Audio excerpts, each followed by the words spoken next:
નમસ્કાર મિત્રો, હું છું આરજે આકાશ અને રિયલ એસ્ટેટના રિયલ પિક્ચરની વાતો માટે આજે આવી ગયો છું તમારી સાથે. 30 વર્ષ કરતા વધુ જેમનો અનુભવ છે એવા મિસ્ટર રાજન સાવલા આપણી ભેગા છે. એટલે રિયલ એસ્ટેટ એક એવી વસ્તુ છે ને કે બધા લોકોને આમ મનમાં કંઈક ને કંઈક સવાલ મૂંઝવતા હોય. એટલે ઓલરેડી અત્યારે ગ્લોબલ વસ્તુઓ અહીંયા આવી રહી છે, એને કારણે અહીંયા માઇગ્રેશન છે. પણ મેઇન જે અમદાવાદથી લોકો અમુક ગાંધીનગર શિફ્ટ થઈ રહ્યા છે, એ લોકો કયા મેજર ઇસ્યુને કારણે અહીંયા પસંદગીનો કળશ ઢોળે છે? ઓકે, મેજર રીઝન્સ જે અમદાવાદથી ગાંધીનગર મૂવ થઈ રહ્યા છે ઇઝ કે મોટી સ્પેસ. આજે એ સેમ પ્રોપર્ટી આજે વેચે છે, તો અગર એમને સામે નવી જ પ્રોપર્ટી અમદાવાદમાં લેવી છે તો કાં તો એ જેટલી જગ્યા વાપરે છે એટલી એમને મળે છે, કાં તો એમને એનાથી ઓછી મળે છે. બહુ ઓછા ચાન્સીસ છે કે એમને સેમ એરિયા મળે છે.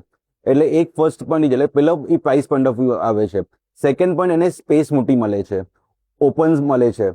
પછી જે આપણે રોડ્સ મોટા છે એટલે એને કન્જેશન નથી, એટલે એ મેજર રીઝન છે.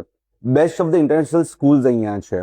આજે આપણે કસબી વિચારતા હોઈએ તો જોબ ઓપોર્ચ્યુનિટીઝ આપણે કહીએ કે ગિફ્ટ સિટી આવ્યું છે, બાકી બધી જે કંપનીઝ છે, તો the amount of job opportunities આજુબાજુ જે ક્રિએટ થયેલી છે એ મચ લાર્જર છે. એટલે એને બી એમ છે કે મને જોબ પર જવું છે તો મને જસ્ટ 5 મિનિટ પર મારી ઓફિસ છે, કે 5-10 હું ડ્રાઈવ કરીશ, ડાયરેક્ટલી ઓફિસ પહોંચી જઈશ.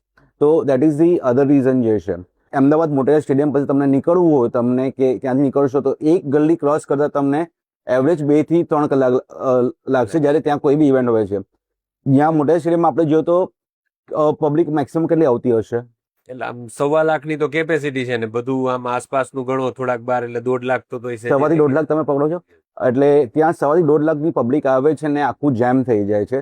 સેમ વસ્તુ અગર આપણે મહાત્મા મંદિરમાં આપણે જઈએ, ઇન્ટરનેશનલ ડેલિગેટ્સ આવે છે, મિનિમમ 3 થી 5 લાખની પબ્લિક હોય છે, તો બી તમે કશે સ્ટોપ નથી થતા, તમે સરસ તમે નીકળી જાઓ છો. આ ડિફરન્સ છે બિટવીન અમદાવાદ અને ગાંધીનગર.